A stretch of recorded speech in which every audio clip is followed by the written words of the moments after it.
Bonjour, donc actualité des noms de domaine comme tous les vendredis.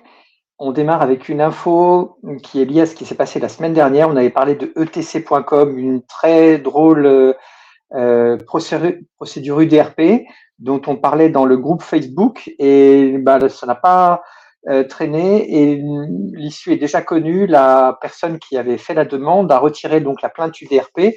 Alors il n'y a pas de motif, on le sait pas, mais en fait voilà, c'est assez intéressant parce que il y avait aucune logique à revendiquer un tel nom et bon, c'était plus assez mal placé.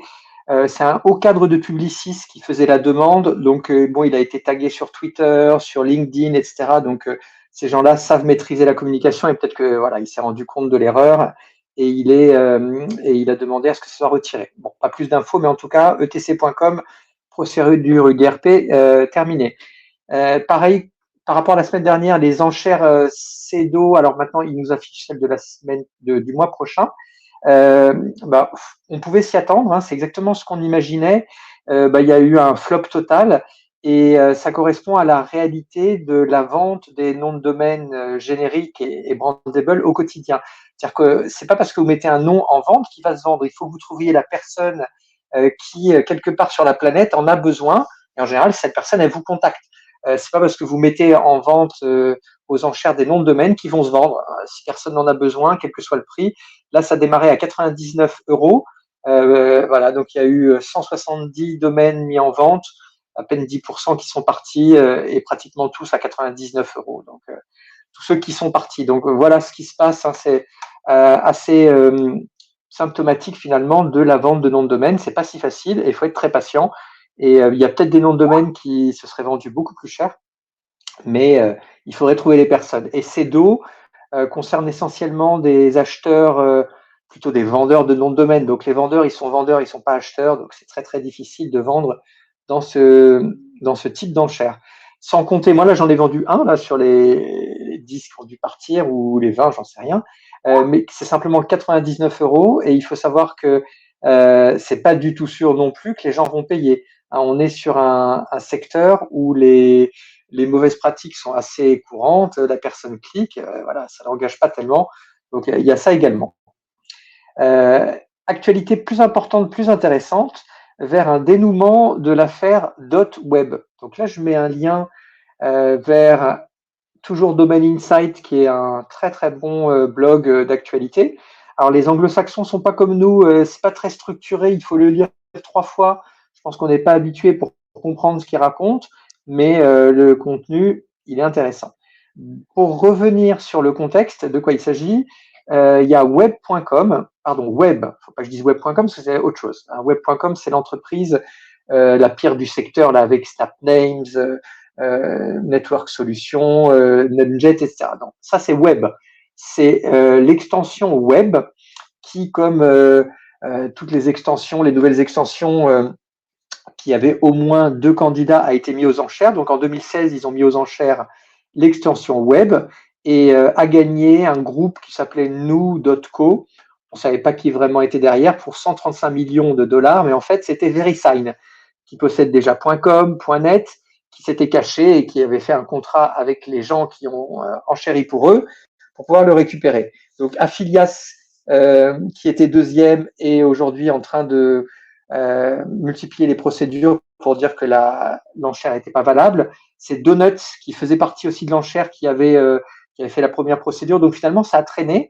Et l'ICANN a toujours pas décidé ce qu'il doit faire avec ça. Mais c'est très difficile pour l'ICANN et l'article il est intéressant parce que l'ICANN, ils veulent pas décider. Et là, pourquoi on en parle? Parce qu'il y a eu donc une plainte, ça s'appelle une IRP. En gros, on demande à une personne extérieure au cas de décider ce qu'il faudrait faire dans ce cas. Et donc l'ICANN a perdu et la décision ne dit pas que VeriSign a gagné ou pas la chose. La décision dit que l'ICANN doit décider, doit faire quelque chose.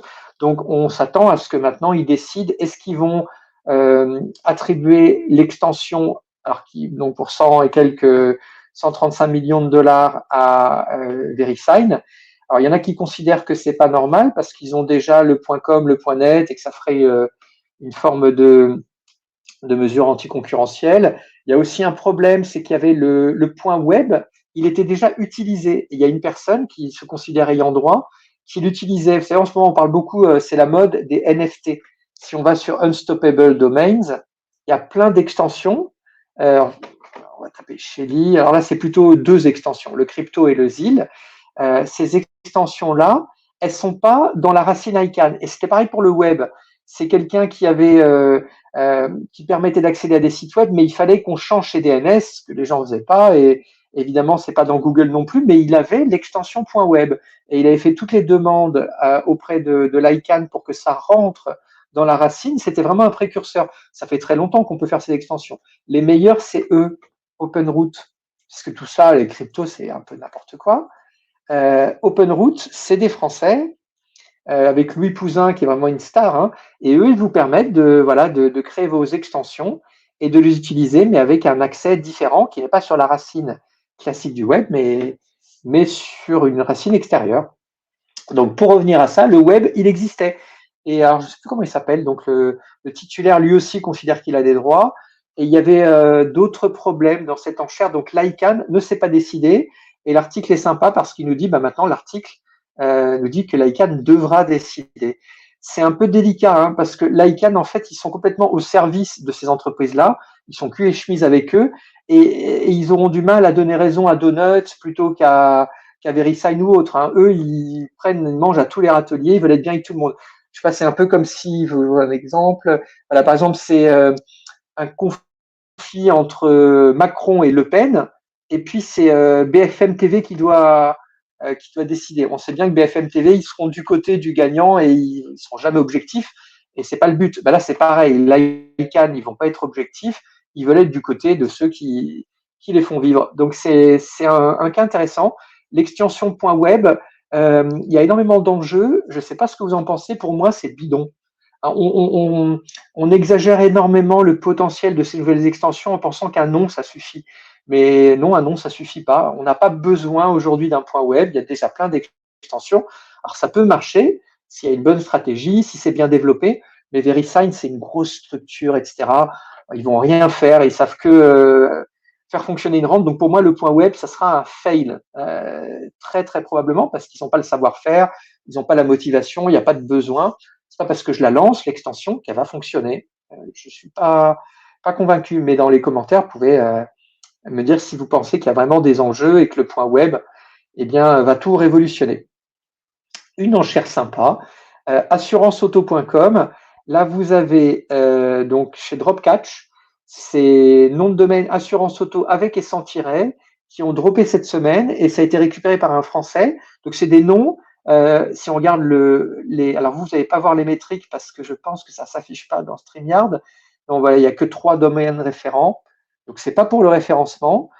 Si je regarde la version avec tiret, je pense que c'est pareil. Il n'y a pas eu vraiment d'existant très fort. Il y a 5 domaines référents.